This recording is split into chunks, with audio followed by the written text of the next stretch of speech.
job to climb rest for critical thinking and cultivated leaders for centuries. Today, we faith, unrelenting suffering, and the Christianity God's way. So, a righteous and blameless man faces an imaginable trial, looking everything before his way. As he struggles to make sense of the circumstances, Job's story raises fundamental questions about the nature of God.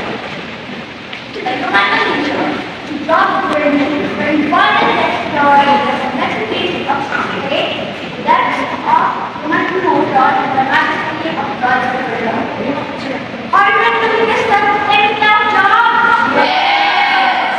A starry faith, trials, and amazing devotion. Job was a wealthy man with his large family and extensive flocks. He was blameless and upright, always careful to avoid evil.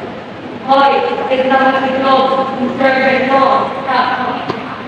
Kung gagawin ko, magandang ako sa problema ba?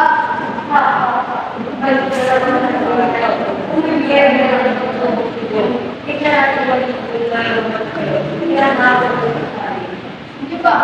Alam ko hindi ako dapat sila nagtatanong ko yung server ko kaya ganyan ako pinagsabi ng tablet siya.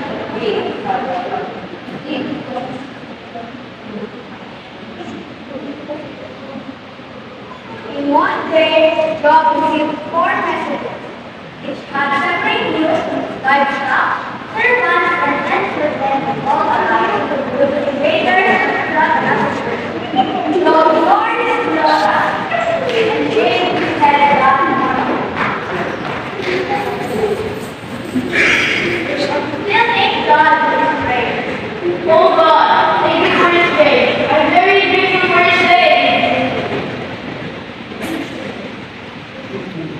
Now this time, Job was affected with a horrible symptom. His wife urged him to curse God and give up, but Job doesn't know.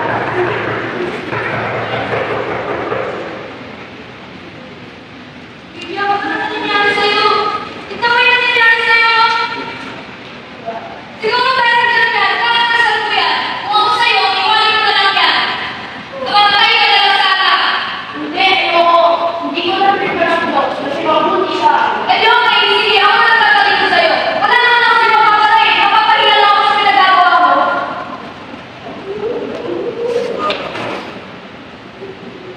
Three Job's friends, Eliphaz, Bildad, and Zophar, came to Job, tried to reach a certain place out of the emperor. They got some sacrifice.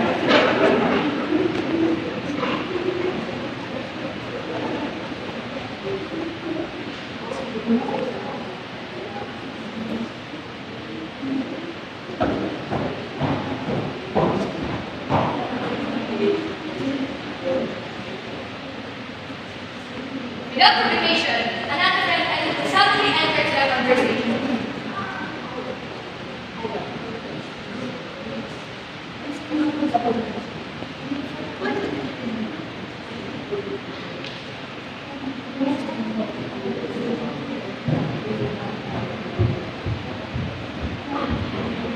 Then after that, God finally interrupted, calling for a miracle, and demanded Job to be brave and respond to his questions.